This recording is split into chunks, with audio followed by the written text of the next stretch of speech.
131-500-139, State of Utah versus Kouri Richins. Counsel for the state are present. Counsel for the defendant are present with Ms. Richins. Mr. Bloodworth, anything before we invite the jury? No, Your Honor. Ms. Lewis, Ms. Nestor, anything? Okay.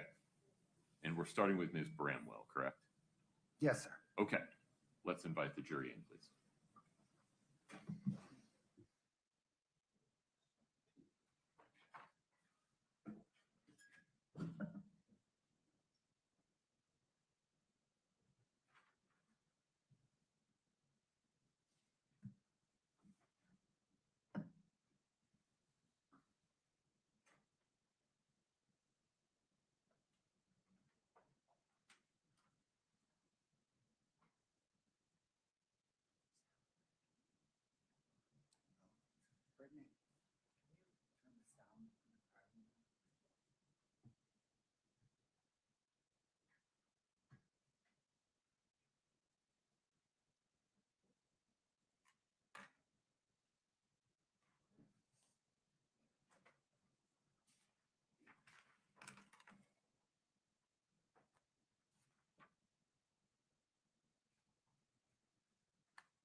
Folks, please have a seat. Thank you.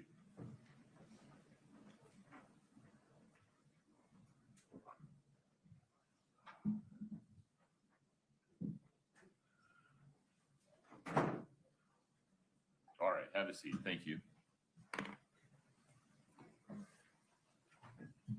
Mr. Bloodworth, the state's next witness, please. Thank you, Your Honor. Ms. Urbanek. Kouri Bramwell, please. Ms. Bramwell, good morning. If you'd step in front of Brittany, we'll get you sworn in. Please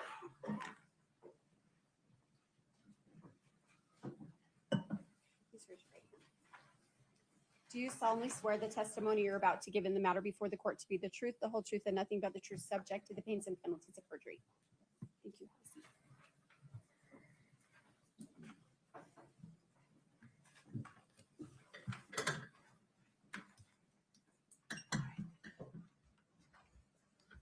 Good morning, ma'am.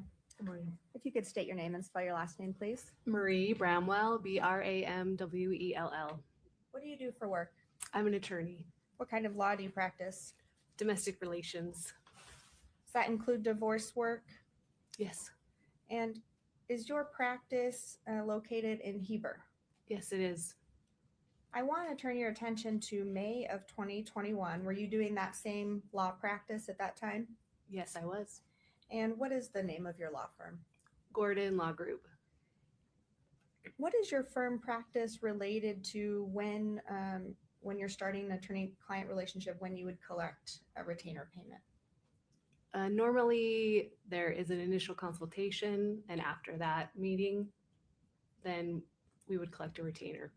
What's the approximate cost for that retainer? It's normally $5,000. What is, so you mentioned after that initial consult, is that consult typically done in person? Yes, it is, typically. And would that retainer agreement or the retainer payment be collected then after the initial consult? Normally it is, yes. Okay. Do you know Kouri Richins? Yes. And have you met with her? Yes, I have. Was that on May 3rd of 2021? That sounds correct. Did you have any other in-person meetings with Kouri Richins? I don't believe so.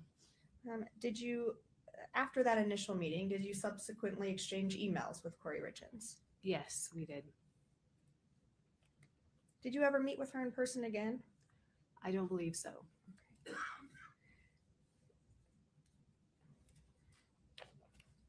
You emailed with her approximately 5 times between May of 21 and January of 22. Does that sound about right? That sounds correct. And she emailed you about 4 times in that same time frame. Does that sound right? Yes, that sounds correct. Other than those communications, did you speak with her at any other time? I don't believe I did. If someone decides not to move forward with your firm in an attorney-client relationship manner for any reason, would a retainer be returned to them? Yes.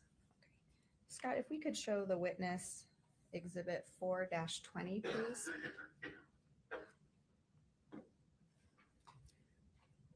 Do you recognize this? If you could It- scroll all the way down for her, Scott. No. Oh, it's my screen. I'm sorry. You can see the whole thing. Yes, it appears to be a check issued from Gordon Law Group. And is the check made out to Kouri Richins? Yes, it is. We'll move to admit 4-20.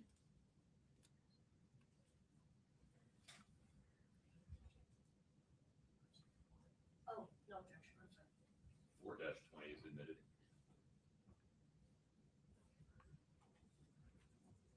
Ma'am, those were all my questions for you.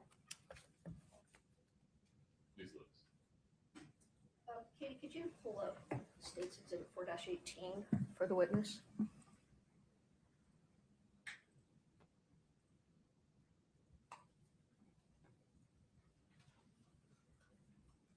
You recognize that, Ms. Bramwell? Yes, I do. And is that your bio that's used for the Gordon Law Group? Yes, it is.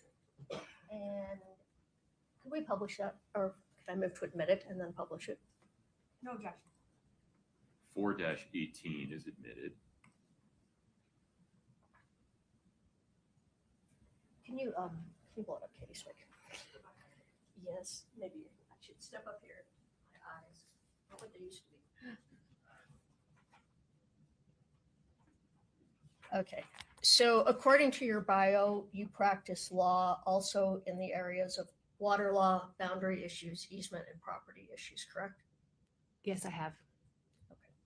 That's all we have, nothing further.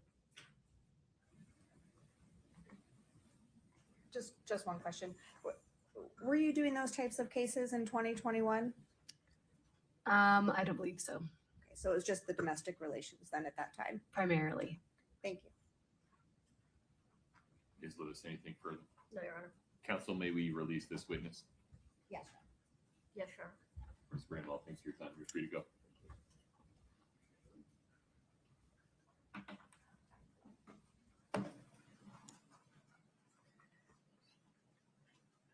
Counsel.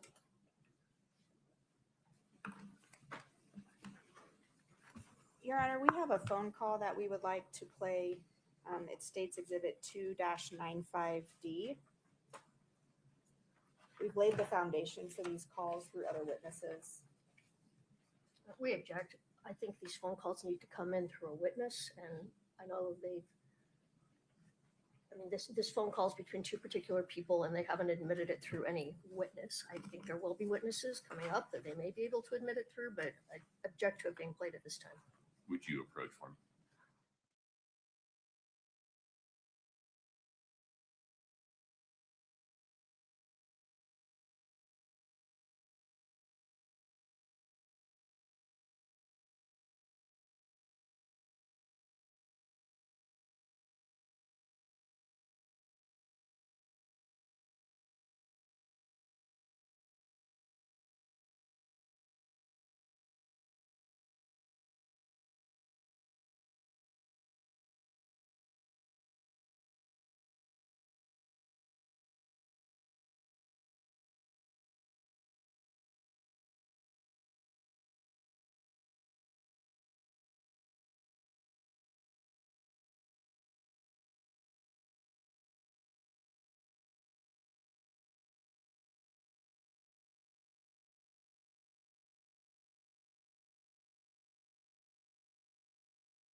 Ladies and gentlemen, there's a couple of legal issues I need to sort out. If I sort them out now, it will make the rest of the day more efficient. I appreciate your patience. Please rise for the jury.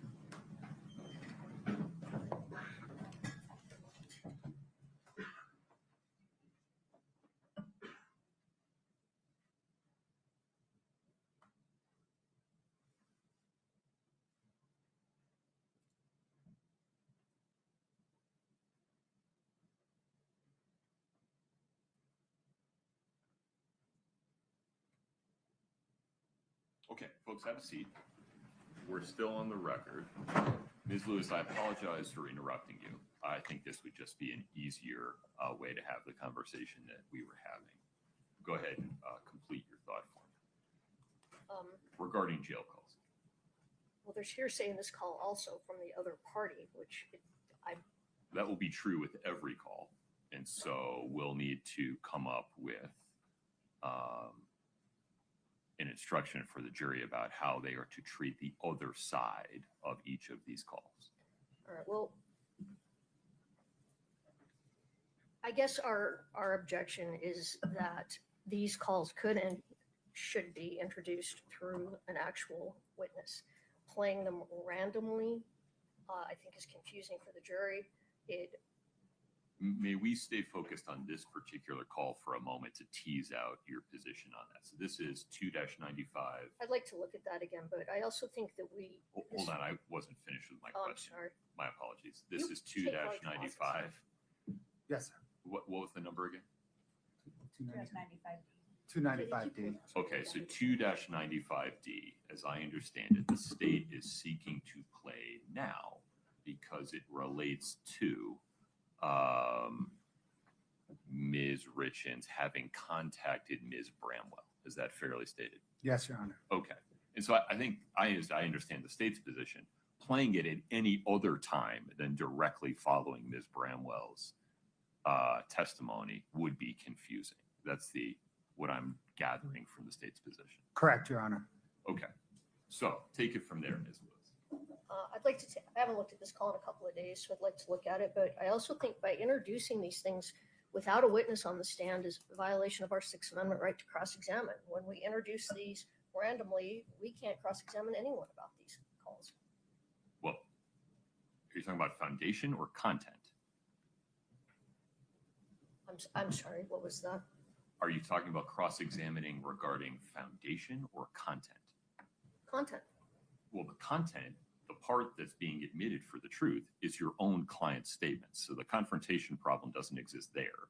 And if we instruct the jury not to consider the other half of the conversation for the truth, there's no confrontation issue there either. Well, if they were to call the witness, who is the other half of the conversation, and introduce the call through the witness, then we would have an opportunity to cross-examine regarding the phone call. But not if the other half of the call isn't being admitted as substantive evidence. They're not admitting the other half of the conversation as substantive evidence of anything. And moreover, I'm going to be instructing the jury that they can't consider the other half of the call as substantive evidence. I think I have to under the hearsay rule. Your Honor, I still believe that we need to have the call through a witness. If they were to call the person who testified, the person who's on the other half of the call, then we would have the right to cross-examine them about the content of the call.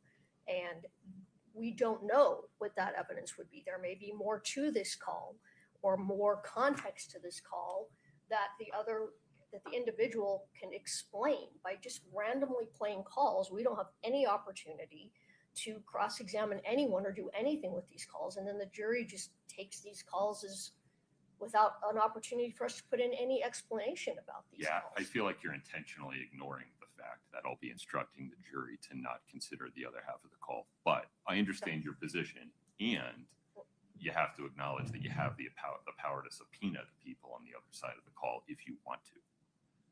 But let's stay focused on the half that the jury would be allowed to consider from each of these calls. And that's your client's own statements. I need a moment to look at this call again. I haven't looked at it in a couple of days. Is that all right? Of course. It might take me a minute. Can I see it at the same time? Yeah, There was something that was on the screen just now. so. I've got it. Send this to Scott.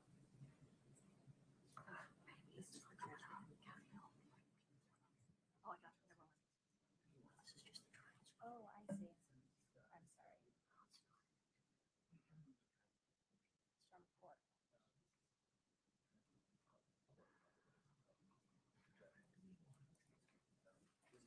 It's from court. They sent it to us the other day. We'll get it to you. No problem. And then somebody else on your team is going to provide me and opposing counsel with the transcript of Ms. Gibson's testimony. Okay, I'm regarding- confused. Yeah.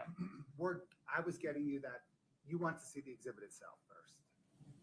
Forgive me, somebody flashed it. I think Katie flashed the content of the call on the screen. And so if Ms. Lewis is looking at it, I'm going to be in the dark if I don't see Okay, it at the Scott, same can you time. publish the content of the call? And then we'll, We'll go to the next piece. gotcha. Thank you. Let me just play this portion, Your Honor, without the audio. Do you have a written representation of what's being said? We have a It's at the transcript. bottom. Oh, I see. It has the scrolling text at the bottom, Your Honor. Let's do it. Give me 1 second. We'll all be on the same page here. This is just the call. This is the transcript.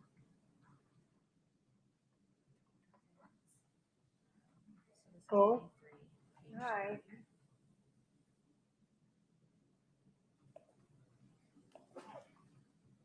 Did we lose audio, Scott? Would appear that way. I turned it off. I wasn't Oh, sure if okay. you wanted No, that's audio okay. or- I misunderstood. We can't see it. That's true. I can fix that. Thank you. All right, Scott, if you would play it without the audio for a moment, I'd appreciate it.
Okay, seeing the content of the call, thank you.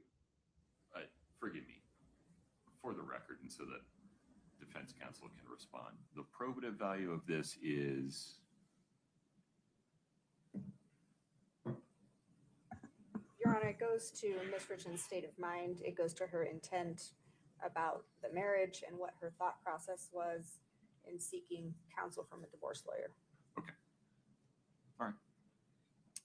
Ms. Lewis, I understand defendant's position regarding hearsay. Anything further regarding foundation or 4010203? Yes, I think that the call needs to be further redacted. I mean, I stand on our objection, but if the court's going to let it in, it needs to be further redacted. The first part of the call is not relevant. I'd have to pull it up again, and I can work with them about the parts, and I think the last part. So I think there's some at the beginning that needs to be taken out and some at the end that needs to be taken out. If it's Can you going to come be in. specific? On what basis? Well, if I have it up in front of me again, I can be. Well, let's have a larger discussion. This was on my to-do list, not necessarily for today, but I've been waiting for defense counsel's final word on the jail calls pursuant to the pending motion regarding the jail calls, and I don't have it yet. At some point, I'll need defense to say what their position is regarding each of the proffered jail calls. Okay. So this is the one that's coming up now, but at some point we have to come to closure on that issue, so we're not Understood. doing it in real time.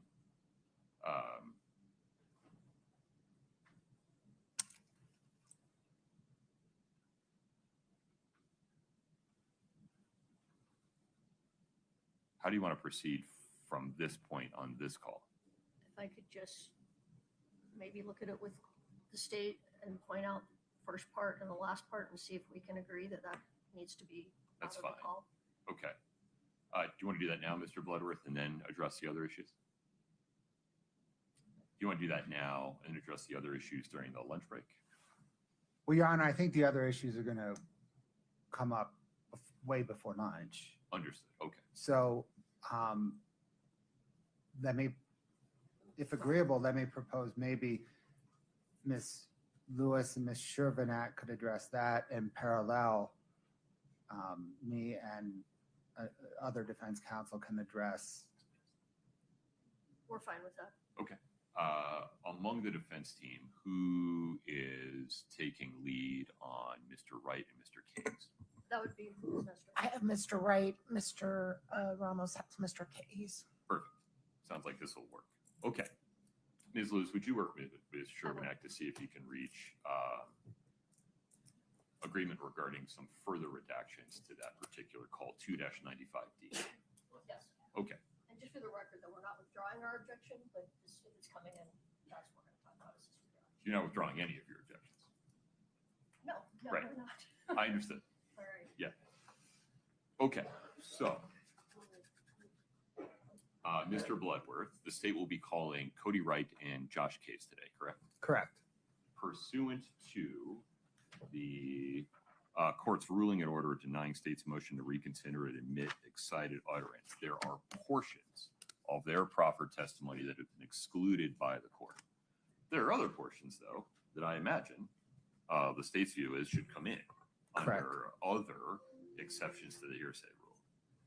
Have you, can we just talk about practicalities for a second, had a conversation with Mr. Wright and Mr. Case so they are aware of the limitations imposed by the court? Yes, Your Honor, I've had that conversation with each of them, and to reinforce it during the examination, I will ask questions kind of in the form of, without saying what Mr. Richins said, what was your impression? Okay. Will the state be eliciting any testimony about statements made by Eric to either of them? No, Your Honor, the state will scope its questions to elicit responses about what was their impression of Mr. Richins' demeanor and what, if any, advice did they give Mr. Richins?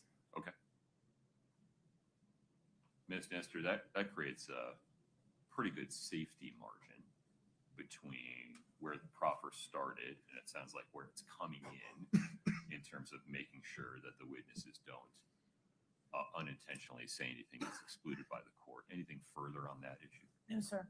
Mr. Ramos? No, Judge. Okay. All right. Okay. That handles that. When's the next time a jail call is going to be offered by the state to your current expectation, Mr. Bloodworth, understanding that this is dynamic? Your Honor, the next time I anticipate Sitting here today. sitting here today right now Yeah. is during Detective O'Driscoll's testimony. That was my expectation as well. When's he taking the stand? Your Honor, he will be most likely the state's last witness, probably late Monday, early Tuesday. Okay. All right. And so the reason we're doing this call now is for proximity to Ms. Bramwell's testimony. It is, Your Honor, and the state appreciates that the broader set of jail calls is unresolved and kind of anticipating this. We emailed this 2 days ago to defense to kind of Okay. start the process of resolving it. All right. I'm going to give Ms. Shervanek and Ms. Lewis an opportunity to work for a few more minutes. I'm going to use the restroom. So we'll come back at 10:15. Yes, Any sir. objection, Ms. Nestor? No, sir. Okay. We're in recess until 10:15. Thank you.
One step at a time. Regarding redactions to 2-95D, Ms. Lewis, were you and Ms. Shervanack able to reach an agreement? We reached a partial agreement. Okay, tell me where we stand. They're going to redact a few lines out at the end of the call, which, I don't know. We agreed to redact the things at the end. The beginning of the call, I believe we should redact everything up until page, do you have the transcript? I don't. I can send it to you Sounds good. if One that's moment. helpful. Yeah.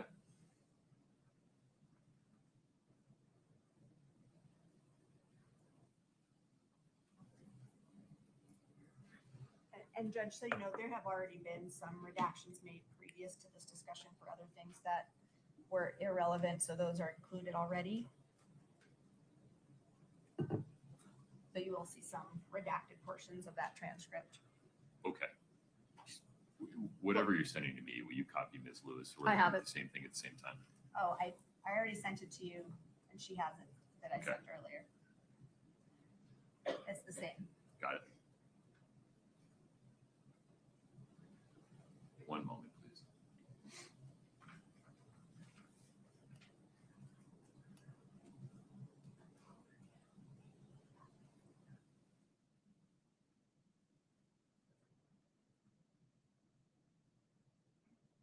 Ms. Lewis, if you would just state page and line numbers from the beginning of the call that you think should be redacted.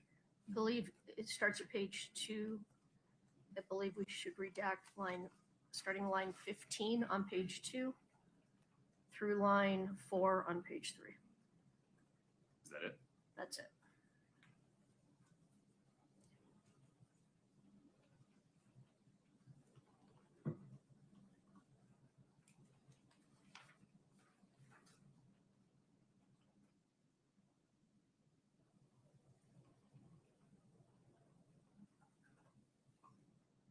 Okay.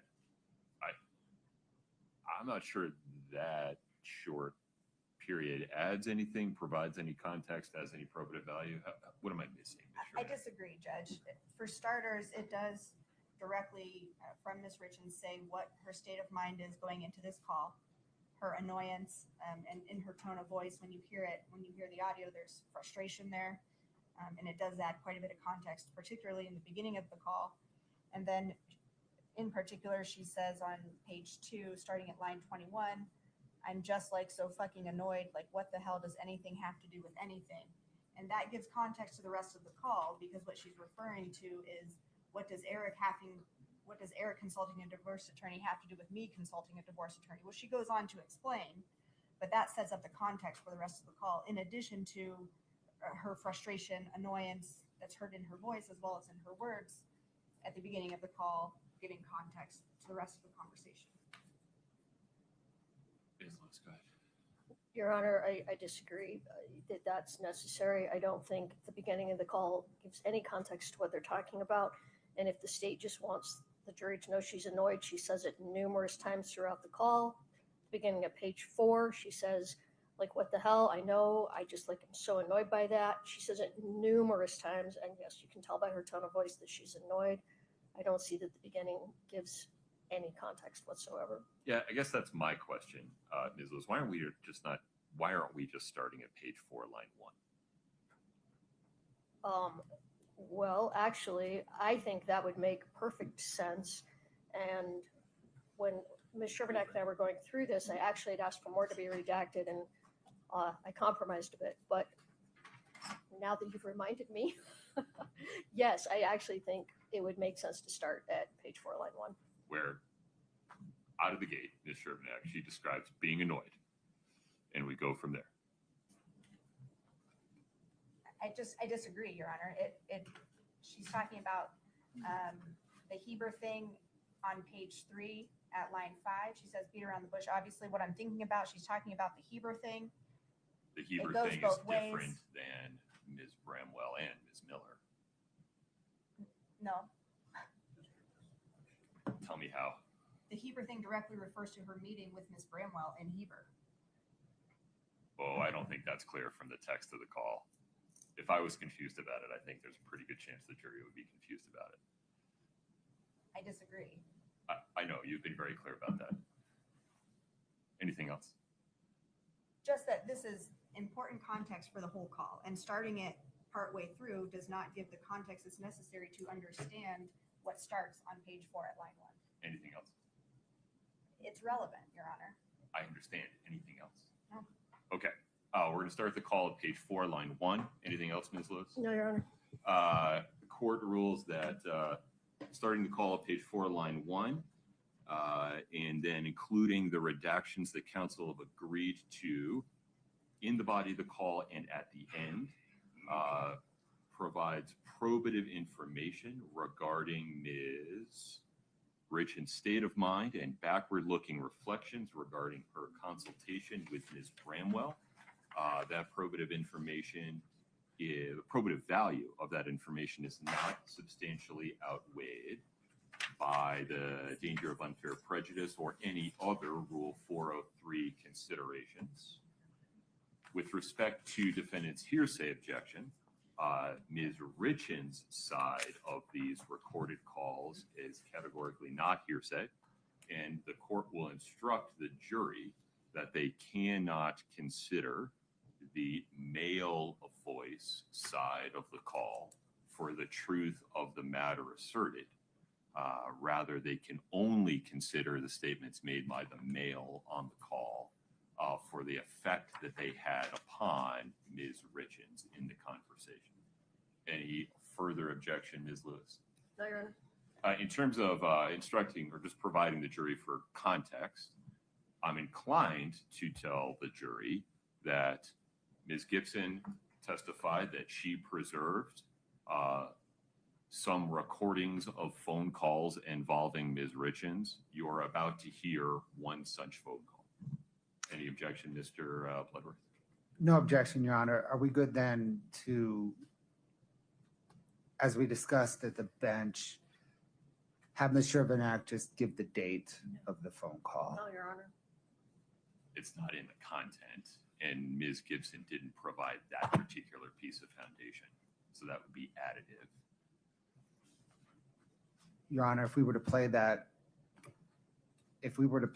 portion of the audio of the jail call, it would make it clear that it was a jail call. Oh, forgive me.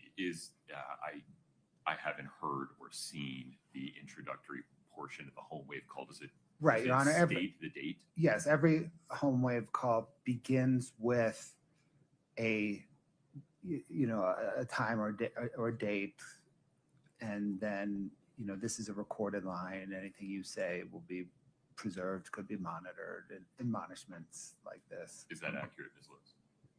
That's accurate, but this takes me back to my initial point is this should have been and typically would be introduced through a witness because the witness could have just said the date and we wouldn't have this problem. I don't think that the state should be testifying to the date. Right, but if Ms. Gibson had just said, in order to avoid playing any of that for an indisputably authentic call, I will now just list the dates of the calls, would we be in any different position than we are right now?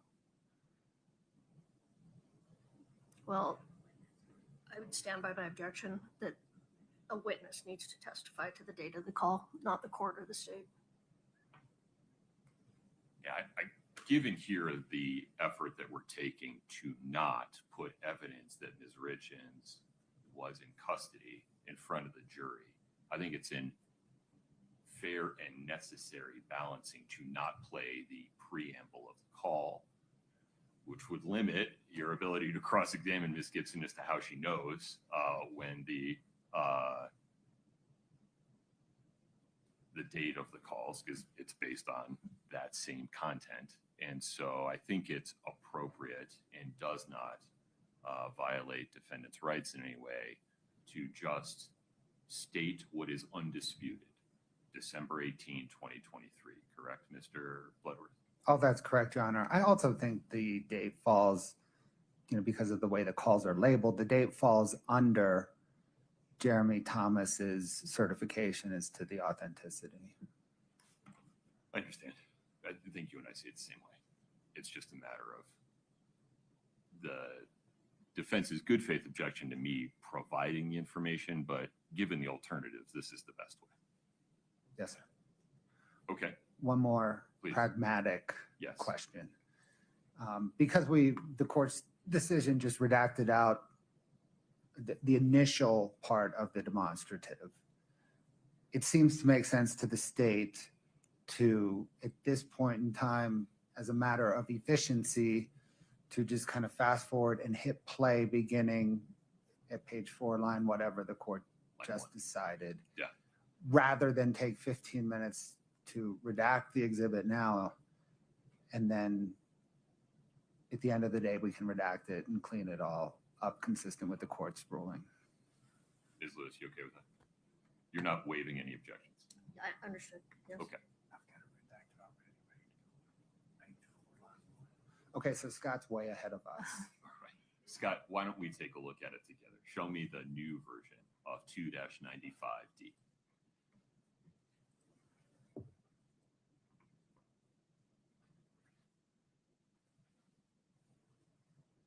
Well, the text is correct. Scott, let's try the audio. Your Honor, we can't see it. My apologies. Oh, Scott, go ahead. Yeah.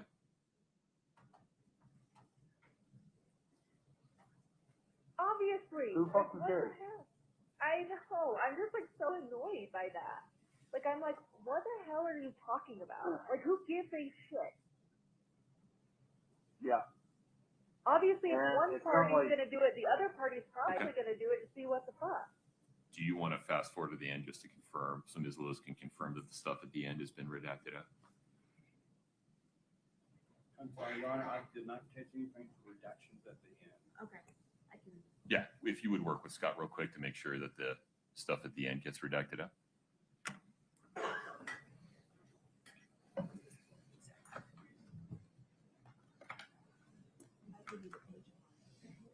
Yes.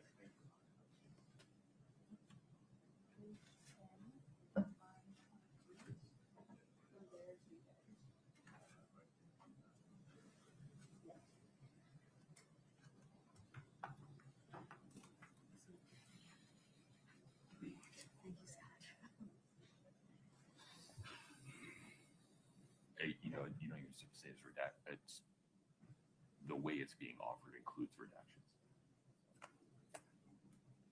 Yeah.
Okay, Your Honor, I have this ready. If everybody'd like to do it again.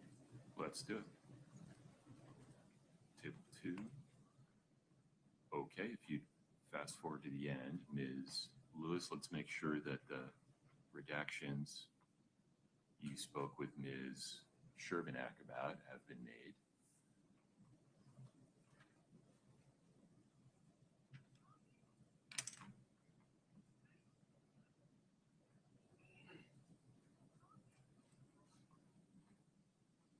had the audio on my speakers. Let me change that over real quick. Okay.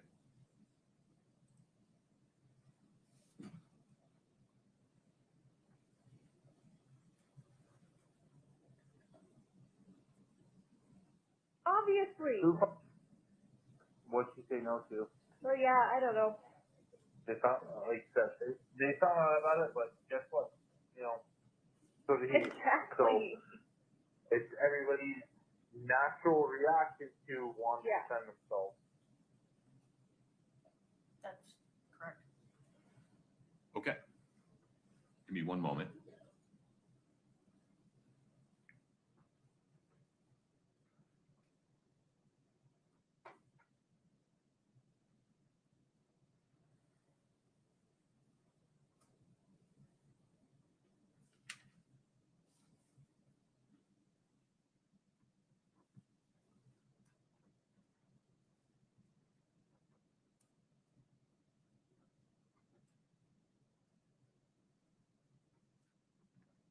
Okay. Mr. Bloodworth, Ms. Shervinack, anything before we invite the jury back? No, Your Honor. Ms. Lewis, Ms. Nestor? Okay, we're ready for the jury.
Please have a seat as you come in.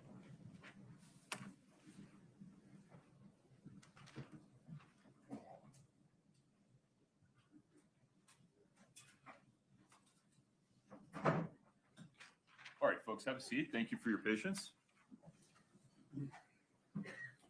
Ladies and gentlemen of the jury, when Ms. Gibson was testifying, she testified that she downloaded and preserved recordings of certain phone calls involving Kouri Richins. You are about to hear one such phone call from December 18, 2023. You may consider Kouri Richins' statements on this recorded call for any purpose. You may not consider the statements made by the male voice on this phone call for their truth. Instead, the only purpose you can consider the statements made by the male voice on this phone call is for the effect it had upon the listener, that is, Kouri Richins. Scott, let's make sure we are ready to go. Okay. 2-95D is admitted. Please proceed. Obviously. Who Like, fucking what cares? the hell? I know. I'm just like so annoyed by that.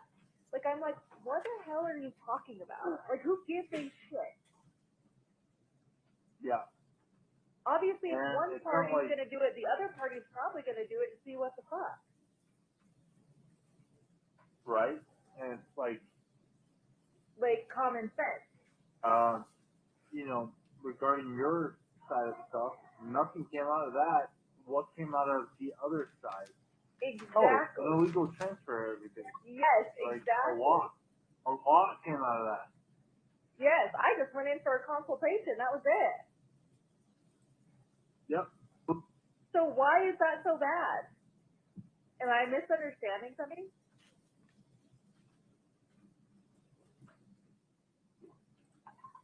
No, it's just something they're gonna try to probably try to hold against you, you know, for no fucking reason. Because He did it guess first. what? Someone else, yeah, he did it first, and not only did he do it first, like he actually took action on it illegally. Yes. All I did was, what the hell am I supposed to do? That was literally the conversation. Yeah. Yep. So It's my you know, right to that do. person's probably gonna be right. And So that it's, person's probably gonna be brought in, which is perfect, because you know what I told that person? which is fuck. I don't want to fill out the packet. I don't want absolutely anything. I want to walk away clean and free. I don't want anything. And she kept advising me, no, that's not how this works. You have to fill this out about da da da da. And I said, I don't want to. I don't want any of it. Yep. That is what I told that lady. I said, I just want these done. And Yeah, she argued perfect. with me forever. I took the packet, I threw it away. I'm like, no, I won't fill this out because I don't want to have So- everything. I mean, right. So that's perfect and works in favor for you for everything. Yep. Nothing. Yeah, You know. I'm just like so fucking annoyed by it though. Like, quit portraying me to be this person. Yeah. Anything you're trying to say I did, Eric did. Like, so now they cancel each other out, you fucking idiot. Like, Yeah. protecting myself, like, Yeah. I wouldn't get. I wouldn't get too worked up about it. yeah, I'm not, but that just gave me an idea. I am going to ask if she can testify. Well,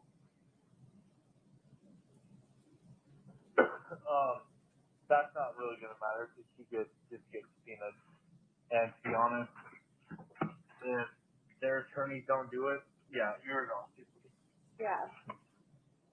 So I don't know. I'm just annoyed. So I told Mom. I said, Because they're gonna try to paint this picture. So you're gonna try to paint this picture and like, oh no, yeah. no, here she is. What did she ask about? What did you advise her? What did she say no to? So yeah, I don't know. They found, like I said, they found out about it, but guess what?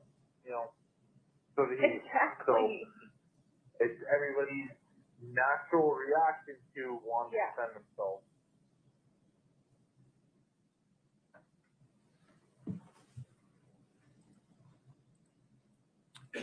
Counsel, the state's next witness, please.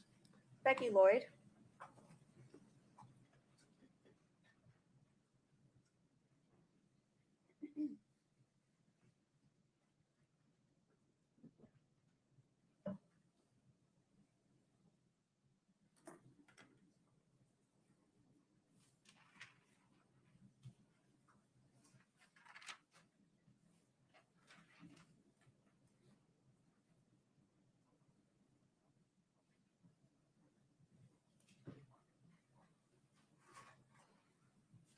Ms. Lloyd, if you'd step in front of Brittany, we'll get you sworn in. Please raise your right hand. Do you solemnly swear the testimony you're about to give in the matter before the court to be the truth, the whole truth, and nothing but the truth, subject to the pains and penalties of perjury? I do. Thank you. Please have a seat. Thank you so much. Good morning. Good morning. If you could state your name, please, and spell your last name. My name is Becky Lloyd, Lloyd. Where do you work? I work for C&E Stonemasonry. And how long have you worked there? I've worked there 5 years. What is your current role with C&E? I am currently their estimator. What's that mean? It means C&E Stone, we put stone on houses, and my job is to figure out how much we need on those houses. What was your job back with C&E when you first started with them? I got hired originally as an admin. And when was that? That was in February of 21. Did you know Eric Richins? I did. How long did you know him for? I met him sometime around 2017. Okay. And what about Kouri Richins? Do you know her? I do. And did you meet Same her time. around the same time? Yeah. In 2021, what was the nature of your relationship with Kouri Richins? I knew her as a neighbor. I knew her as the mother to my children's friends, and I knew her as my own friend. I want to turn your attention to December of 2021. Was there a conversation that you had with Kouri Richins in December of 2021 that stood out to you? Yes. What was the date of that conversation? December 17th of 2021. That's a specific date. Why do you remember that date? Because I keep a journal and I have photos from that date. What were you doing that day? We were doing a Secret Santa gift wrap for C&E Stone. We get presents for families in the neighborhood that don't get a good Christmas, and we were wrapping them to give away. Now, when you say we, was that who's the we? Me and Kouri. Okay, just the two of you then? Just the two of us while we were wrapping, yeah. Was there a topic of conversation that came up related to Kouri Richins' marriage? Yes. How did that come up? I had recently gotten divorced a couple months before, 3 months before, and she was asking me how that was going, and I was asking her about how her marriage was going, and her and Eric had a fight that day, so it was definitely on the top of her mind. What did Kouri say to you? Kouri had an opportunity to go to a work event of some sort, like a Christmas gala, something like that. And it was going to be a really good opportunity for her career. She was excited about it. At the same time, Eric had booked a sleigh ride with the family for Christmas, a good family activity, and they had a scheduling conflict, and they did not agree about what they should do for that scheduling conflict. What else did Kouri say during that conversation about her marriage with Eric? She talked about how she was feeling trapped. She was feeling like there wasn't an easy way forward out of the marriage. She felt like she was worried about her kids. She was worried that she was going to lose them and that Eric was going to take the kids from her and that his family was going to turn the community against her. And she said that in many ways it would be better if he were dead. What was the tone of Kouri's voice during that conversation? It was serious. She definitely had a very serious tone. We weren't really joking. It was a very honest conversation and a very heartfelt conversation. And you could tell from her body language that, she was frustrated and she was struggling with where she was at. It was a serious tone. What was your reaction to Kouri saying it would be better if Eric were dead? To me, it really signified just how far their marriage was off track and how serious the situation was. And I felt bad for both of them. That's a heavy conversation. I don't have any other questions for you. Thank you. Thank you.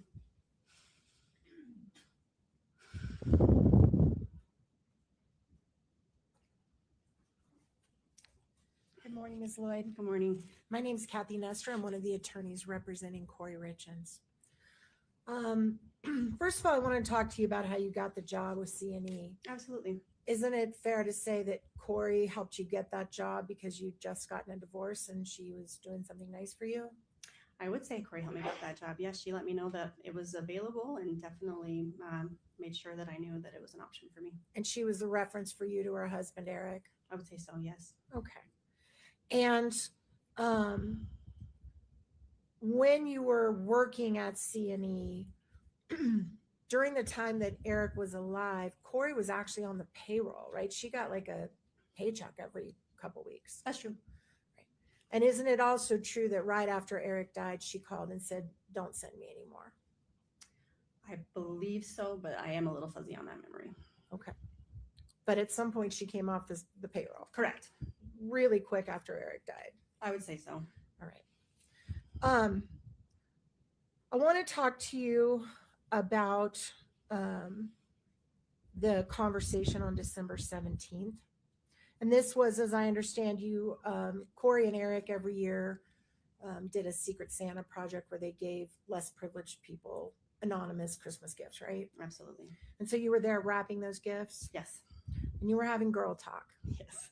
And you're somebody that she trusted Yeah. because you had confided in her about your marriage Correct. and the fact your husband had been unfaithful. Correct. And she felt safe and talking to you about similar things like that. Yes. Okay. And when you were at this meeting, about, let me look at the date, just 1 minute. A couple of weeks after Eric died, you gave an interview about this conversation you and Kouri had. Yes. And you gave it to a private investigator that worked for the family of Eric Richins. Right? I actually don't remember if it was at that time, but I do remember in a meeting with him. Yes. April 6th of 2022 at your house. Does that sound familiar? Yes. All right. And this gentleman who was not law enforcement, he's a private investigator, right? Yes. And he came to your house and you told him about this day that you spent with Kouri, didn't you? I don't remember, but I assume so. All right. And isn't it fair that in that first interview, you never mentioned anything about saying it would be better off if Eric was dead, did you? I don't recall. You don't recall? I don't recall. Okay. And then you had a second interview almost 2 years later in March of 2024 with the same investigator. Is that right? Sounds right. And then the investigator said, wait, I understand you've talked to Katie and there was something you forgot to tell me the first time we met about a statement Kouri made. That's true. And what you forgot to tell him was this part about it, he'd be better off dead, right? Yes. Okay. And isn't it fair that in this second interview in 2024, almost 2 years after, you even in that interview told him that you couldn't get on the stand for sure and say that she said that, didn't you? I do not recall that. Okay, Katie, can you please play the clip BL1? If we could cue that up and play it for her to hear. Cue it up. And let's make sure we're all talking about the same thing. My apologies. Do we have a foundation issue here, Ms. Sure? Yes, I don't know what they're referring to, and if they're seeking to refresh her, then I believe that should be handled slightly differently. Yeah. No, I believe she said she didn't say it, so I don't think I need to refresh her. I think I can impeach her at this point. If you would just approach for a second.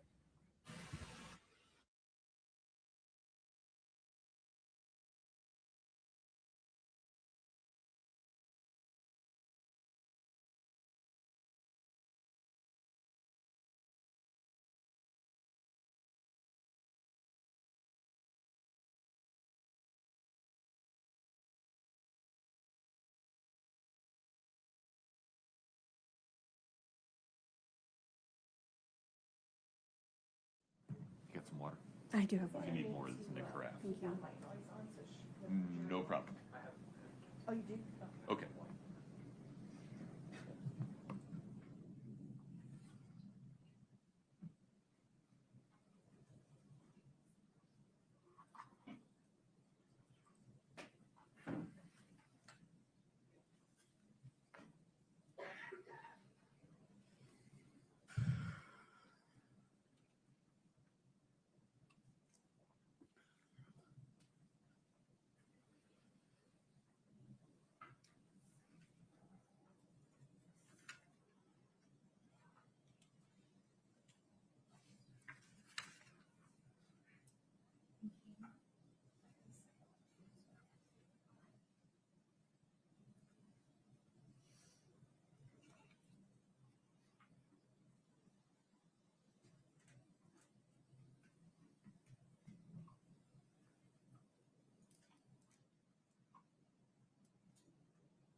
so would you say the number one more time, Ms. Nestor? Yes, Your Honor. We are going to be playing a clip that we have marked. We're not going to admit it. We're just going to impeach with it, but it's BL1. Okay. And let's see, Katie, let me get you connected here.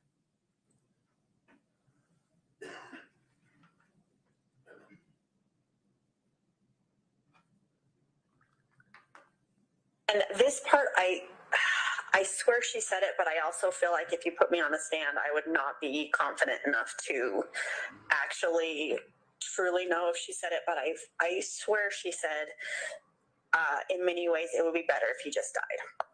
That's your because, and I remember thinking, the reason is that your voice? That is my voice. All right. And you did say that you wouldn't be able to swear to it on the stand, didn't you? I wouldn't be confident in that. Yes. Okay. And then if we could play the second clip. Yeah, well, like I said, that's the conversation we had, and I for sure know she said the trap stuff, and I am 90% sure she said the comment about it being better dead. Okay, so again, that is the second interview that you had with the investigator. And again, you're saying you can't say for certain that she made that statement, correct? Correct. Okay.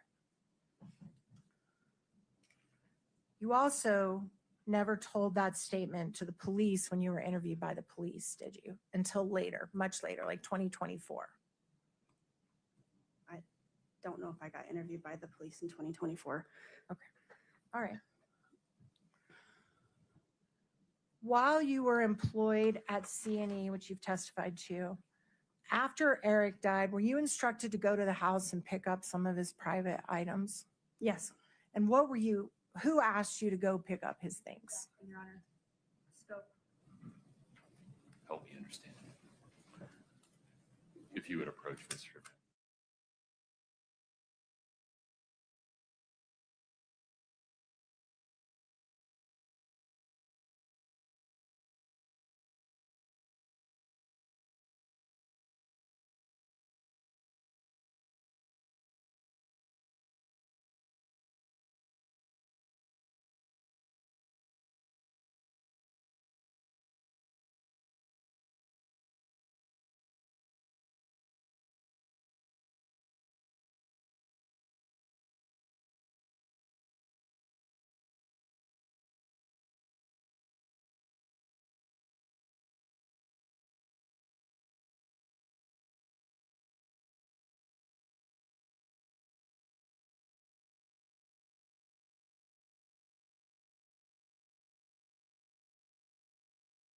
The objection to outside the scope is sustained. Ma'am, we are going to ask you some more questions in our case. So I will see you again, and that's all I have for you right now. Okay, thank you. Mm-hmm. Ms. Shervanek, anything further today? Yes, Your Honor. Ms. Lloyd, we listened to part of your conversation during one of your previous interviews, and do you recall during the rest of that conversation explaining why you remembered Kouri making that statement? I do. What's that explanation for why you remembered that specific statement from Ms. Richins? Well, as someone who's gone through divorce myself or marital troubles, I know that it is probably somewhat common to have thoughts that aren't necessarily the nicest about your spouse and to have really strong feelings that way. But I was struck because she said it out loud. And some of those thoughts are what you'd call an inside thought sometimes. And it was memorable for me enough that after I met with the private detective, I went and talked to my friends. And without prompting, I said, hey, remember that conversation I told you about? What did I tell you about it? And they were able to confirm exactly what I said in my statement here, because it is a very big deal. And I respect the justice system very much, that I am never going to get on the stand and say something that I don't know as truth. Are you confident in your testimony today? I am. Those are all my questions. Thank you. Okay. So now it's your testimony that you were told about this statement by someone else? No. My testimony is, it is very difficult to say such a thing when someone that you care deeply about has been leveled with such charges. It is very difficult. So that is why it didn't come up in the first interview. It is a very difficult position to be here on the stand saying things like this. I don't want to be here. No one has supplied my testimony to me. No one has made me say anything about that. No one has supplied words to me. I know that that happened, and it is unfortunate that it happened because I don't want to be here saying it, but I know that that is what was said. And in fact, the friend you're talking about is Kouri Richins, right? Oh, absolutely not. Absolutely not. Didn't you discuss this statement with Kouri Richins, and Katie's the one who sent you to the private investigator? Katie is the one that made the private investigator aware of it, but that is not who I had the conversation with about it as far as the truth of the statement. But you did have a conversation with Katie about it. I did. Okay. And then you also had a conversation with some other friends who helped refresh your memory about what you might have said? They confirmed what I said. They did not supply a sentence to me. They did not do anything like that. They just helped me do a hard thing. Okay. And who did you tell about this statement prior to reporting it, besides your friends and Katie and the private investigator? What do you mean? Did you tell anybody else? I told my friends. I told my partner. I told the investigator, Katie. I don't recall who else. Okay. And this was all in 2024 when you brought it up to the investigator? My friend conversation would have been in 2021, right about the exact same, probably within a couple of days of that conversation initially with Kouri. And you would agree that if Kouri was planning to kill her husband 60 days later, it probably wouldn't be a really smart thing for her to say to you, hey, it'd be better off if he were dead, would it? Now make your objection that the question is complete, Ms. Shervin. It doesn't matter now. Okay. Go ahead, you can answer. Say it again, please. I'm so sorry. If Kouri Richins was planning to kill her husband in about 70 days after she made that statement to you, it wouldn't be a really smart thing to tell someone like you, hey, it'd be better off if he were dead, would it? Objection, Your Honor. Calls for speculation. Sustained. Do you have an opinion about that? Same objection. Sustained. Doesn't call for speculate. It's sustained. Okay. Did you ever ask Kouri directly, what did you mean when you said that to me on December 17th? No. You never gave her the opportunity to explain whether she was just venting, whether she was joking, whether she was serious? Unfortunately, no. And you had a long time to do that before you reported it to this investigator, didn't you? As a friend. I suppose so. Yeah, that's all I have. Ms. Lloyd, when Kouri Richins told you it would be better if Eric was dead, was she joking? No. What was her speculation, Your Honor? What was her tone? Object to speculation. Hold on, let's pause. Yeah, the question regarding what she was thinking, or was she joking, pardon me, is sustained. Can't consider the answer no, because this witness can't know what's in another person's head. You can ask about her demeanor. Sure. What was her tone of voice? Serious. Was she laughing? No. Was she smiling? No.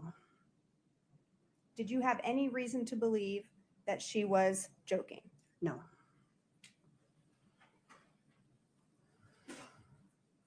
One last question. Were y'all drinking? We had had one beverage. I had had one beverage. That's all I have, Your Honor. Okay. May we allow this witness to step down? Yes. All right. Chief, please advise. I got it. Thank you. If you're called back, you'll get notice. Okay, thank you. In the meantime, please don't talk to anybody about your testimony. Please don't watch any coverage, read any coverage, listen to any coverage about the case. Okay, Okay. perfect. Please travel safe. Thank you so much.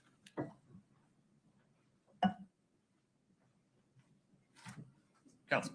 Your Honor, the state calls Gabe Morin. Okay.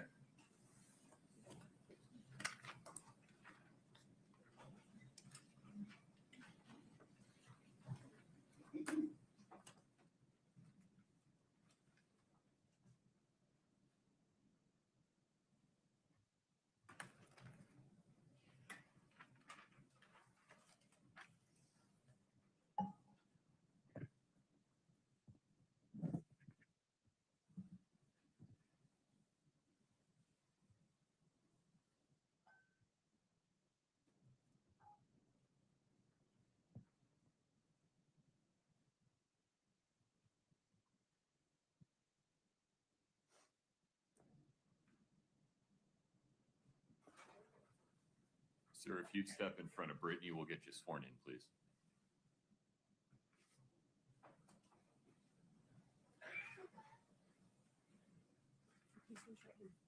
Do you solemnly swear the testimony you're about to give in the matter before the court to be the truth, the whole truth, and nothing but the truth, subject to the pains and penalties of perjury?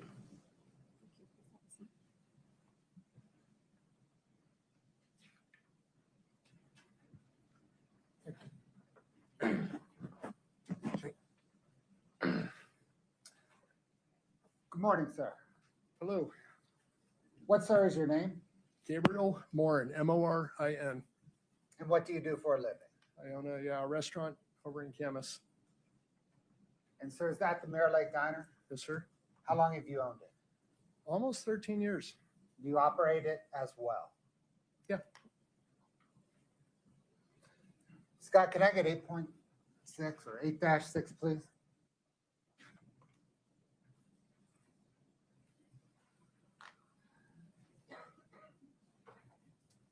Can you see that on the screen, sir? Yeah. Okay. Scott, if you can please scroll down.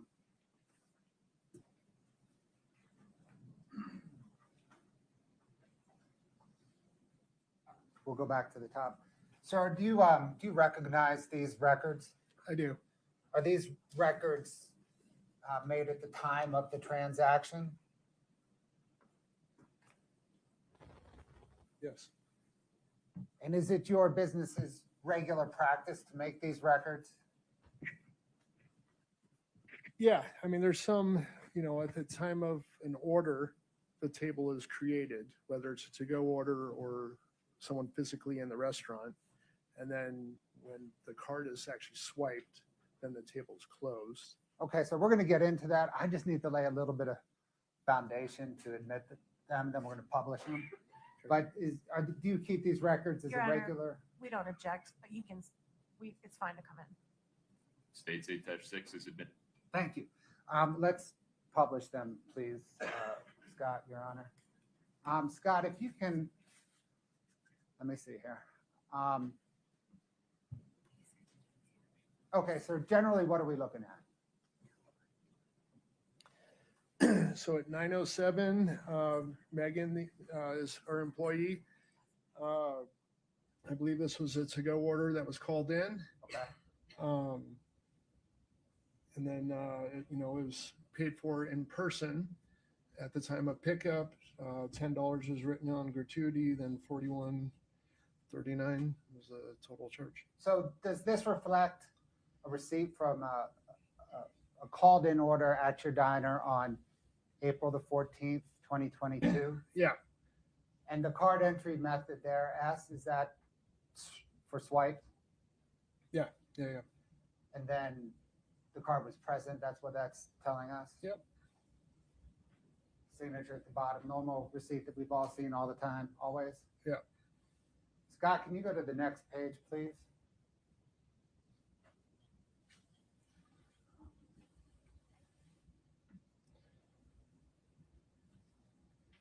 Is this portion of the document that we're looking at now? Okay, so this is Megan's checkout. This would be at the end of her shift.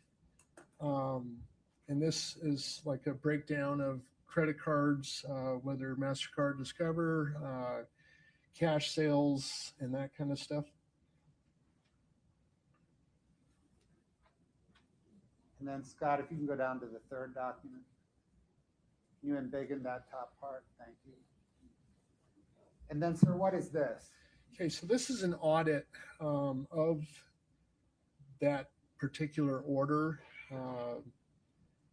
So you can see the timeline on the left side. So at 8:55, it says a Greek omelet, quinoa salad, bagel sandwich with hash browns, and then Kouri is typed in. So at 8:55, an order was placed.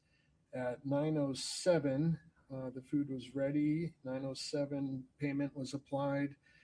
And then at 10:50, adjusted payment. So the server has some leeway as to when they actually adjust their tips. I mean, before they're into their shift, they're going to go through all their sales and adjust tips.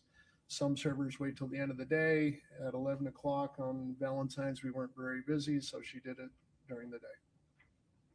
Sir, why the name Kouri? because there's a phone in to go order. So we don't take credit cards over the phone unless we really need to, but we do enough to go orders that we want a name associated with it so we don't get the orders mixed up. Yeah. Thank you, sir. I don't have any further questions. Okay.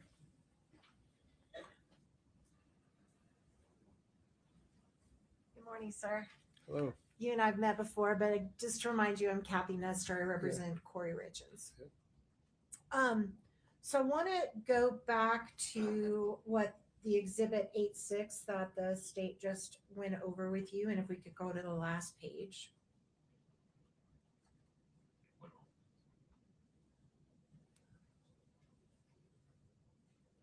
Can you go to the next page? The very last, that page, and then blow it up. And can we publish, Your Honor? It's in. Yep. Okay. So could we please highlight the bagel sandwich and the Greek omelet? Now, I've visited your diner. You guys have had similar menu items for a long time. Is that fair to say? Yeah. You're pretty familiar with your food? Yeah, we haven't changed the Greek omelet since day one. Okay, what's in the Greek omelet? Feta, spinach, Kalamata olives, 2 eggs, spinach. And it's an egg omelet. Yes. I don't know if there's another kind, Yeah. but just in case. All right. And so that is just the egg dish itself, right? It's not a sandwich. No, it does come with a choice of hash browns or country potato. You can modify that and do a quinoa salad, which is what happened in this case. Okay. So they switched out the hash browns for the quinoa salad. Yeah, so there's an upcharge for that, but like you could get soup instead of hash browns. So Great. to your side. And then what's in the bagel sandwich? Bacon, egg, and cheese, avocado, and tomato. And it's on what type of bagel? Just a New York plain water bagel. And is there mayonnaise or anything on it? Nope. So it's a fried egg? Typically over hard. I'm sorry. Yeah, over hard. Yeah, fried egg over hard. Over So it's hard. Over I'm hard. sorry. So not runny. Got it. So it's a fried egg over hard. Mm-hmm. Great. And then pepper jack cheese. All right. Yeah. And when you get that ready for a to-go order, how do you package it? It's because it's with hash browns, it'd be in a styrofoam box. And it's a hot sandwich, correct? Yeah. You certainly wouldn't want to eat an egg sandwich cold. Right. That'd be kind of gross, right? Debatable, but Okay. yeah. Maybe a cold egg sandwich. We do a lot of to-go that okay, that's what they want. Okay. But you give it to them hot. Absolutely. All right. Okay.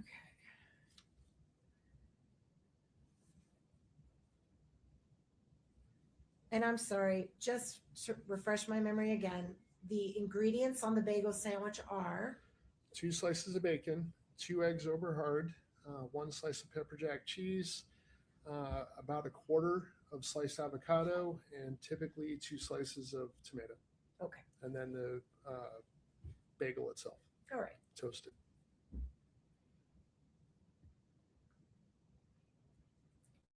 Court's indulgence for just 1 minute. I think I'm almost done. Just 1 second, okay?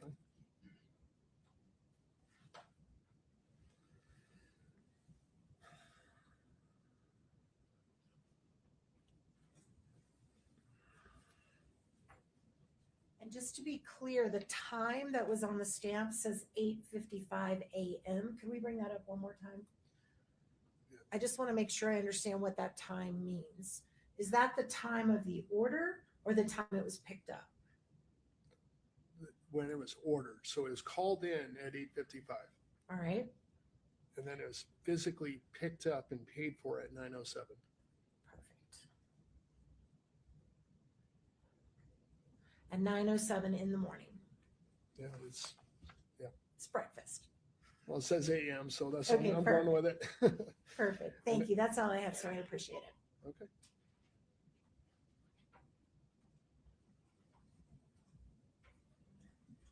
No, Your Honor. Sir, you can step down. May we release this witness, counsel? Yes, Your Honor. Yes. You're free to go. Thank you, sir. Thank you.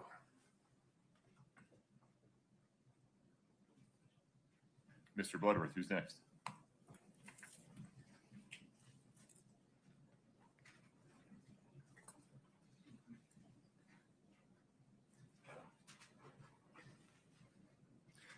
Your Honor, the state calls Josh Kays.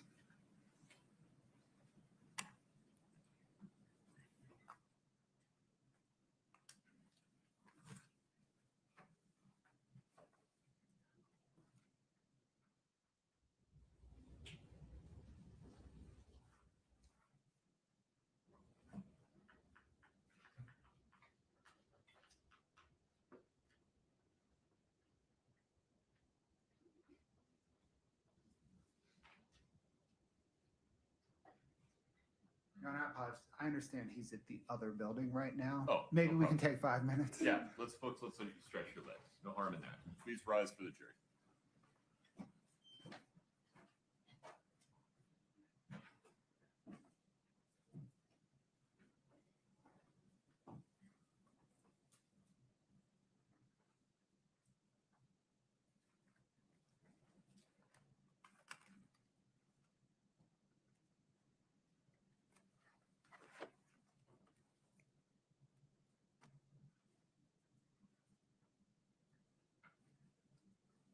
Council will be in recess until 11:25. Thank you.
231-500-139. Let's invite the jury back in, please.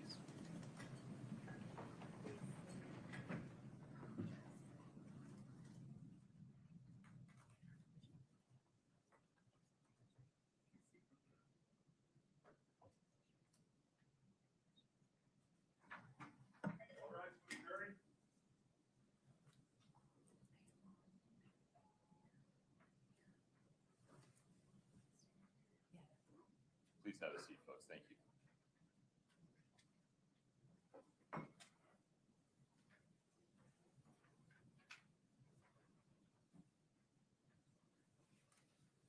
All right, have a seat. Mr. Bloodworth, may we invite Mr. Kays into the courtroom, please? Yes, Your Honor.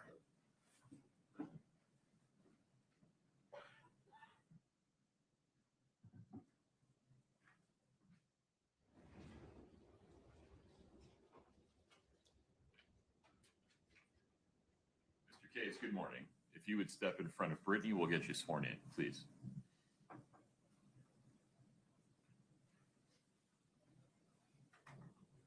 Please raise your right hand. Do you solemnly swear the testimony you're about to give in the matter before the court to be the truth, the whole truth, and nothing but the truth, subject to the pains and penalties of perjury? Thank you. Please have a seat.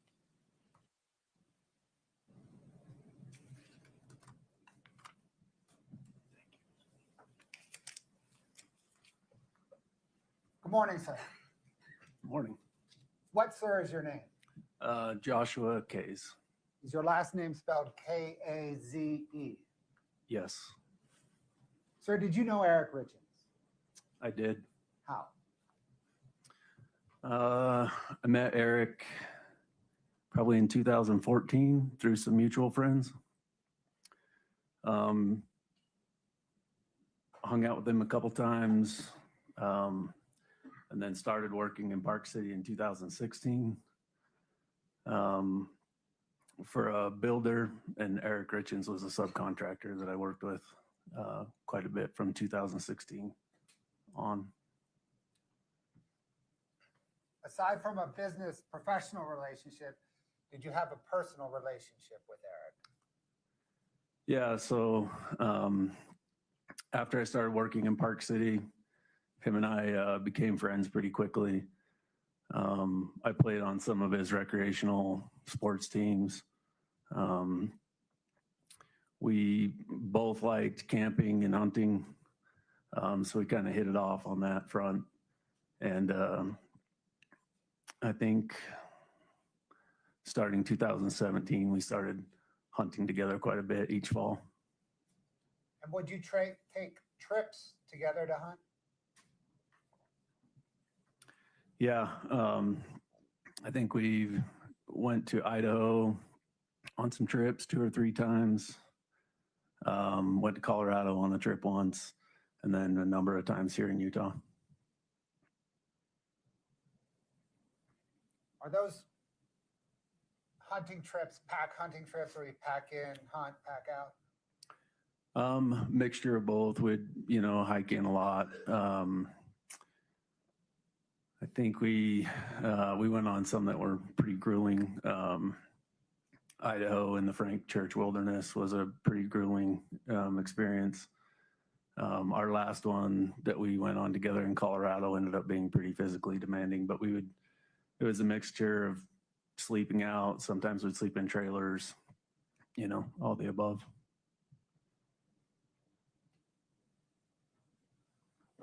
Either professionally or personally, in the last few years of Eric's life, how often would you speak with him? I'd say probably at least every other week. We had a lot of jobs going with Eric and his company.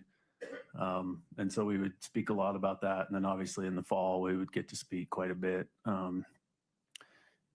Yeah, a lot of the hunting trips we went on, it was just him and I on quite a few of them. So, talk a lot on those hunts as well.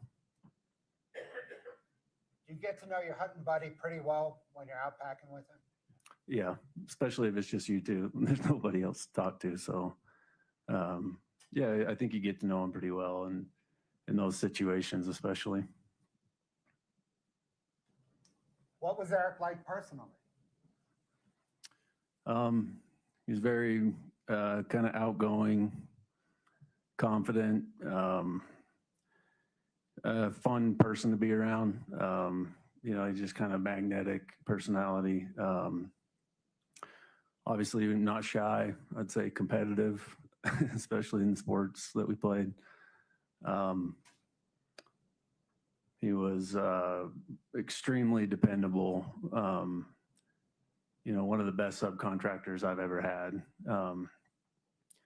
If you asked him to do something he didn't forget, it was always done. Every time he said he would be somewhere or get something done, he always got it done. He was very, very responsible and good that way.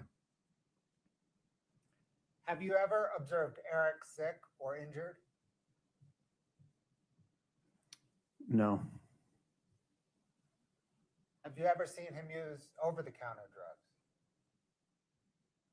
no, Have you ever seen him use prescription drugs? no, Have you ever seen him use illicit drugs? no, Have you ever observed any indication that Eric used drugs? no.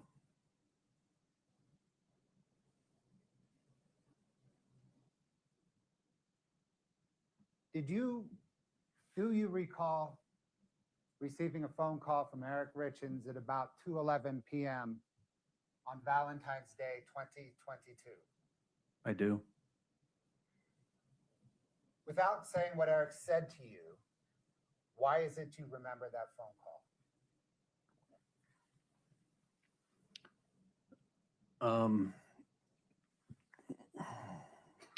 It was notable, I think, for a couple reasons, but the main reason was just the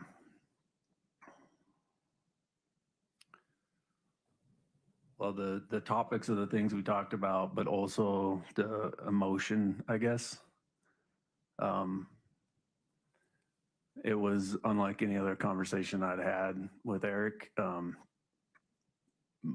Mostly just kind of his spirits felt almost like somber, and anybody that knows Eric, most of the time you would call and he would already be talking upbeat, and this one was a lot different. How did he sound to you? Like I said, somber would be maybe a way to describe it. Very serious. Maybe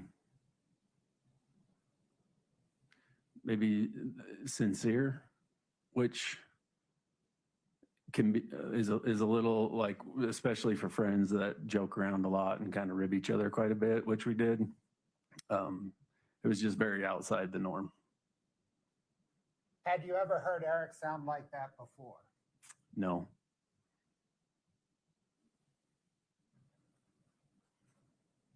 Based on what Eric said to you, and without saying anything that Eric said, did you offer Eric any advice?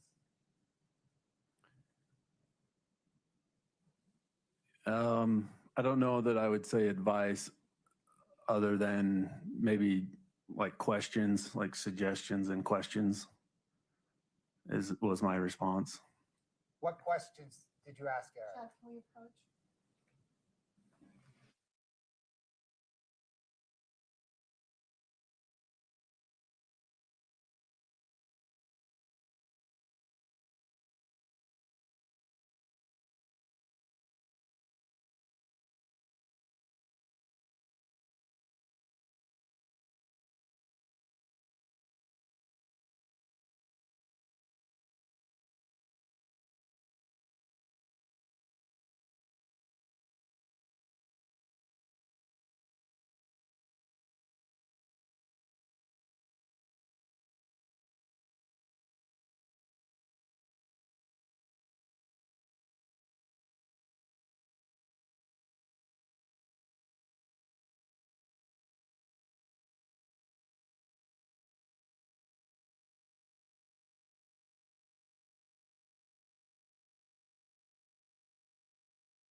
Bloodworth, please proceed.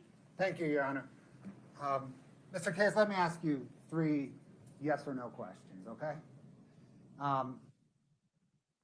Based on that conversation, did you ask Eric Richins if he was okay now? Yes. Did you ask Eric if he was going to go to the hospital? Yes. Did you ask Eric, what are you going to do about it? Yes.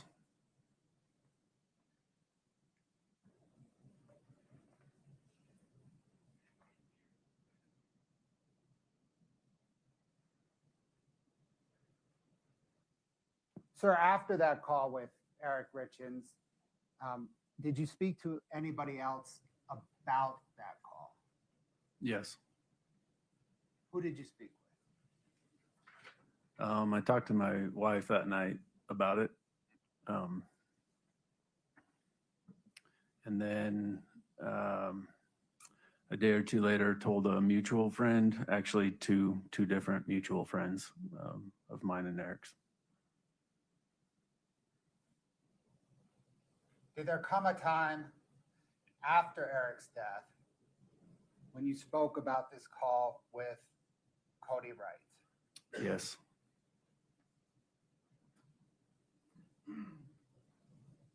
Did Kouri Wright have a similar call with Eric Richins? Check to hearsay. Sustained. When you spoke with Kouri Wright about this call, did Kouri Wright say anything inconsistent with your call with Eric Richins? Check to hearsay. Sustained.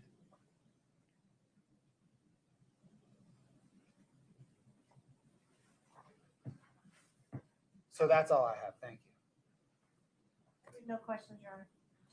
May we release this witness, Ms. Nestor? Yes, sir. Mr. Kays, you are free to go. Please travel safely, sir. Thank you. Thank you.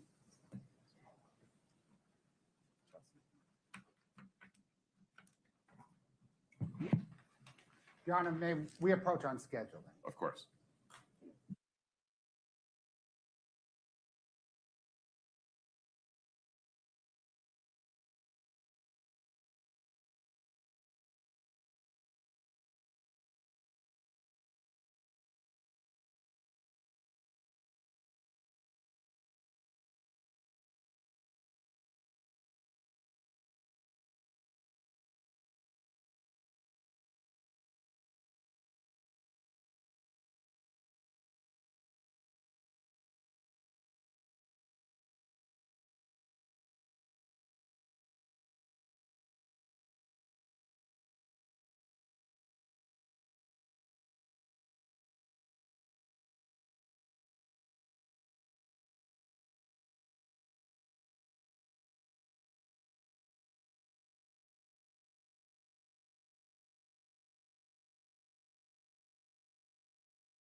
Mr. Bloodworth, the state's next witness, please. Your Honor, the state calls Chelsea Barney.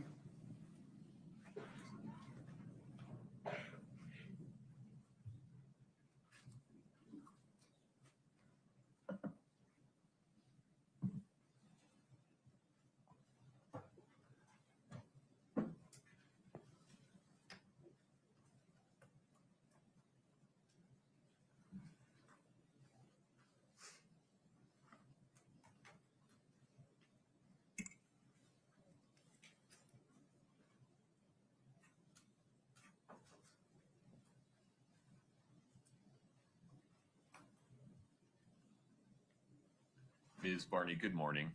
If you would step in front of Brittany, we'll get you sworn in, please.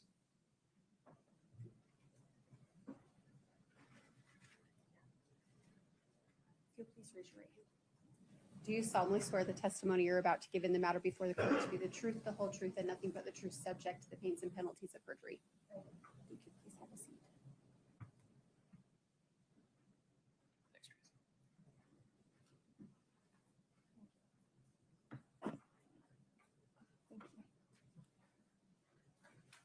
Please proceed, Mr. Bloodworth. Thank you, Your Honor. Good morning, ma'am.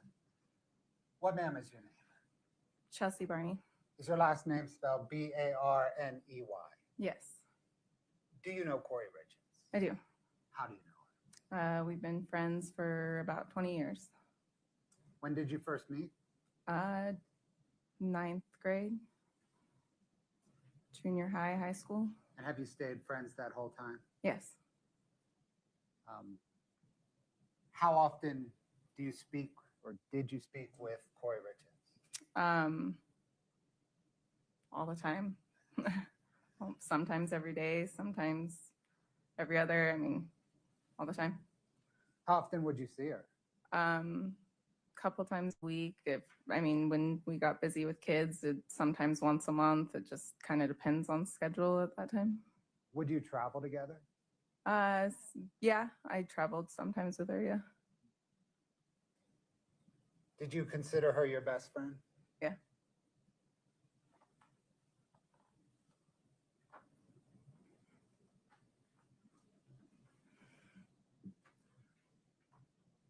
Are you familiar with the fact that the defendant obtained a $250,000 home equity line of credit on the home that she lived in? Yes.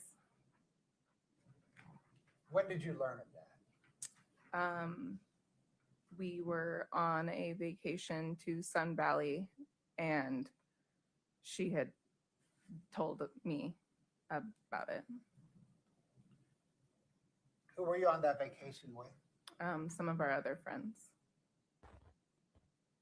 Was that vacation in October of 2020? Yes. Maybe the first weekend of October of 2020? Yes. What, if anything, did the defendant say about that? She had said that Eric was mad at her and had turned off her credit cards because he found out she took a loan out on the house, and asked if we could pay for the trip, and she would reimburse us when she could. Did Kouri Richins say what she did with that $250,000? She used it to buy a house to flip and sell. Scott, can we get 2-2D, please?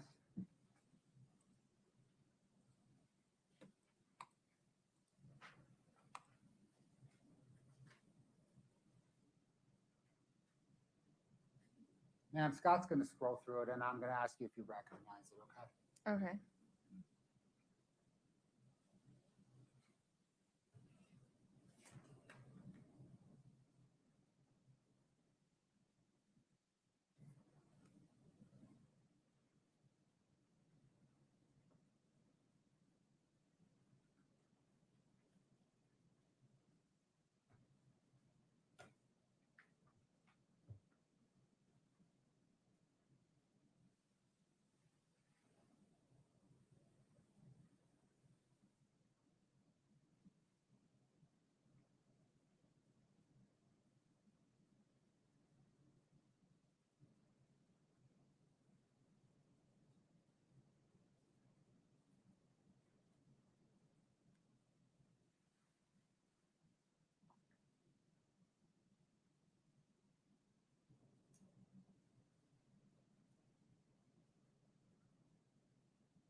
Ma'am, is that an October 14th?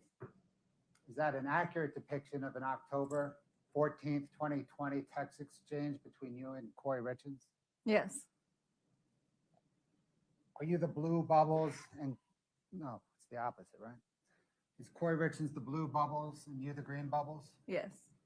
Your Honor, the state moves to admit and publish 2-2D. States 2-2D is admitted.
Ma'am, did Kouri Richins ever tell you whether she had paid back that home equity line of credit?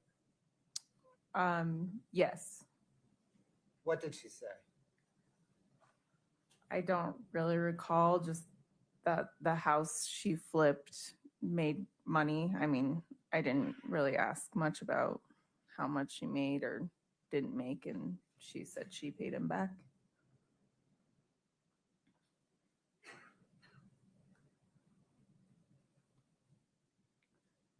Did there come a time at the end of February 2022 when Kouri Richins mentioned to you something about a cervical cancer scare? Yes. What did she tell you? We were at a friend's brunch, and she was waiting for a call from her doctor, and she received that call at the brunch, and she had said that her doctor had mentioned that she possibly had cervical cancer and had to go in for a biopsy. Were you present when Kouri Richins called Eric about that? Yes. What did she say to Eric? She just told him just what the doctor said and that she had to go on for a biopsy. How did Eric react? Yeah, concerned, but kind of was, let's not overreact until we know for sure type of thing.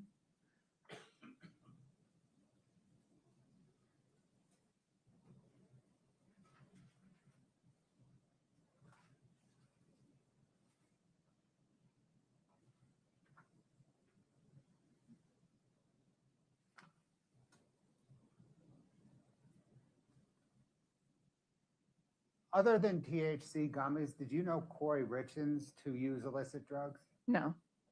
Other than THC gummies, did you know Eric Richins to use illicit drugs? No. Did you know him to use pain pills at all? No. Scott, can I get 2-108, please?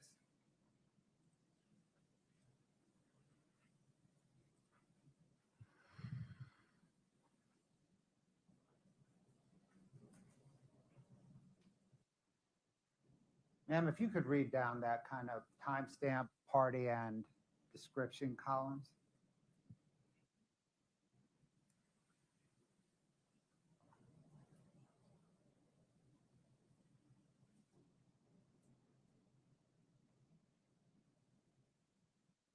Oh, sorry. Scott, can you bring up 2-108D as in Delta?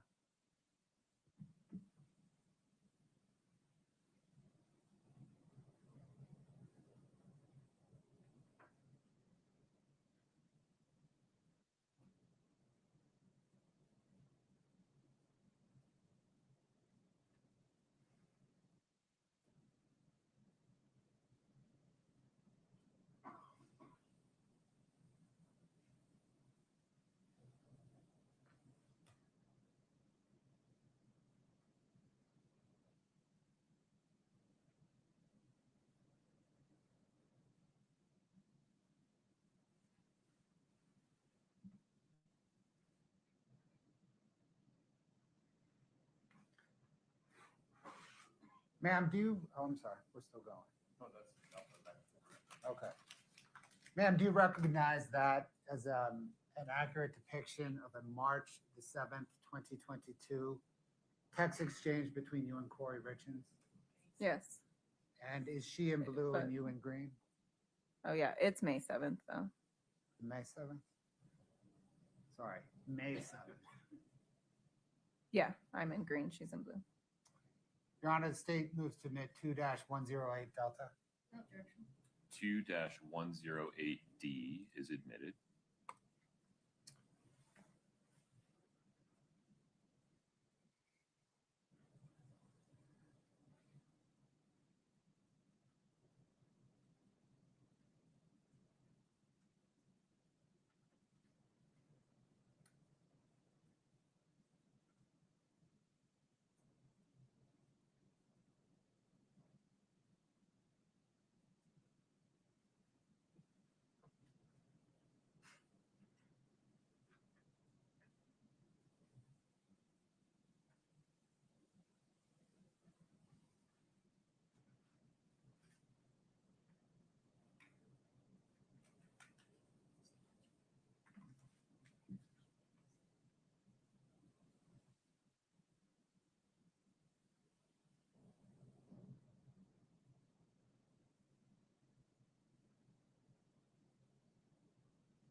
Ma'am, turning now to the morning of Eric Richins' death.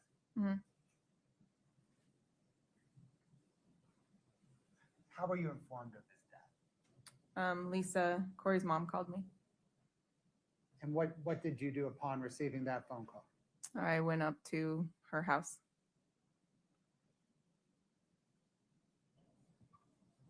Did you discuss what happened with Kouri Richins that morning? To who? I don't know what you mean. Did Kouri Richins explain to you anything about Eric Richins' death? Oh, yeah. What did she say? Just that she went to bed with one of the boys and woke up, went back in the room and realized Eric was cold and realized he wasn't breathing.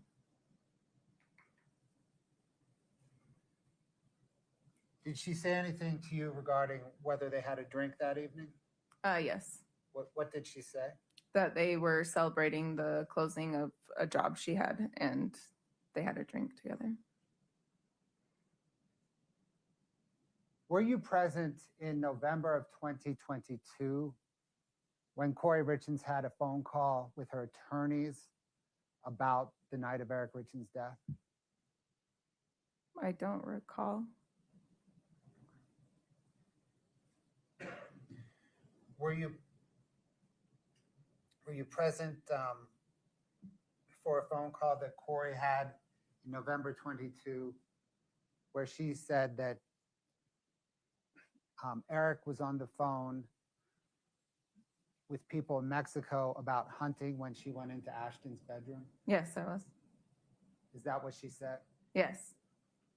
And is that about the right time period, November of 2022? I honestly can't remember the month, but I remember that being there in that conversation. Thank you.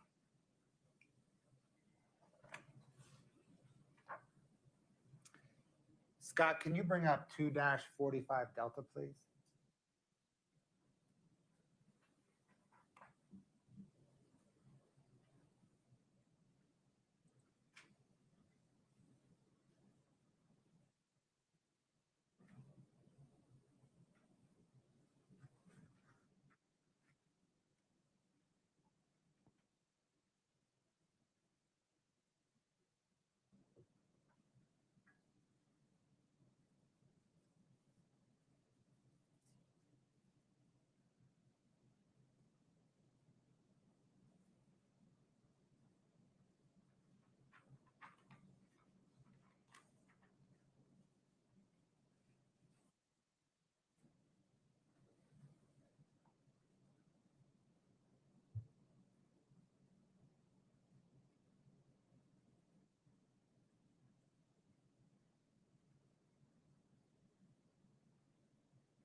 Ma'am, is that an accurate depiction of a text exchange you had on March the 15th, 2022 with Kouri Richins? Yes. Your Honor, the state moves to admit 245D and publish. Objection. 245D is admitted.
Counsel, would you approach just briefly for a moment?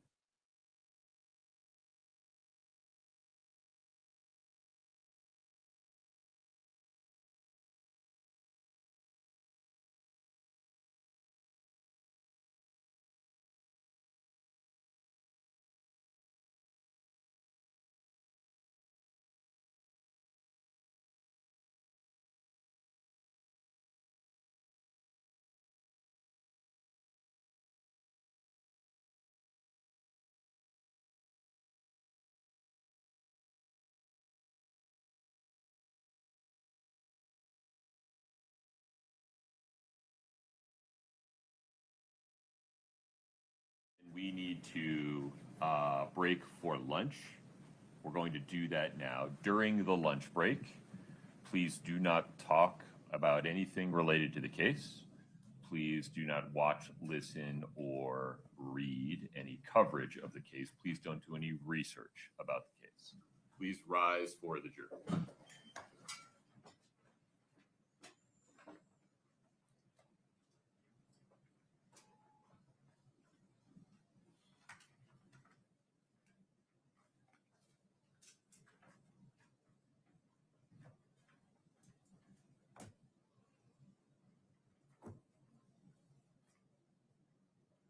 Folks, please have a seat.